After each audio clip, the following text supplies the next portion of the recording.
دوسری نص کتاب اللہ میں سے اللہ رب العالمین نے فرمایا یا ایھا الذین آمنوا لا تتخذوا اليہود والنصارى اولیاء بعضهم اولیاء بعض ومن یتولہم منکم فانہ منہم ان اللہ لا یہدی القوم الظالمین۔ اے ایمان والو، یہودیوں کو اور عیسائیوں کو اپنا دوست نہ بناؤ، وہ بعض ان کے بعض کے دوست ہیں، اور جو تم میں سے مسلمانوں میں سے ان کو اپنا دوست بنائے گا وہ انہی میں سے ہے، اللہ رب العالمین نے فرمایا، اور یقیناً اللہ رب العالمین ظالموں کو ہدایت نہیں دیتا۔ تو یہ اللہ رب العالمین نے اس آیت کریمہ میں ایمان والوں کو مخاطب کر کے محترم ناظرین کرام یہودیوں اور عیسائیوں کے ساتھ دوستی سے منع کیا ہے،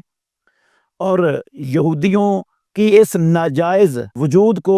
ریاست کے طور پر فلسطینیوں کی سرزمین پر تسلیم کرنا، یہ ان کے ساتھ فوجی، سیاسی، ثقافتی اتحاد ہے، اور یہ ان کے ساتھ دوستی کی راہ کو ہموار کرنا ہے،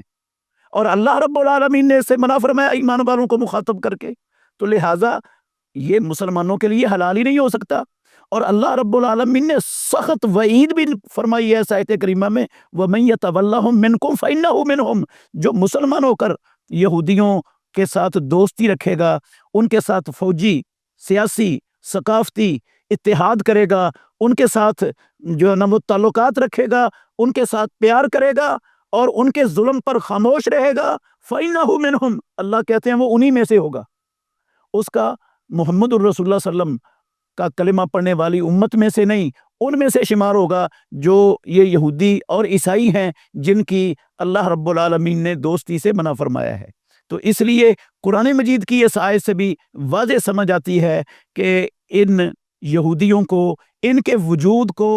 فلسطینیوں کی سرزمین پر بطور ریاست تسلیم کرنا، یہ اللہ رب العالمین کے اس فرمان کے صریحاً خلاف ہے، اور حقیقت میں اس قرآن مجید کی اس آیت کا کے ماننے سے انکار ہے۔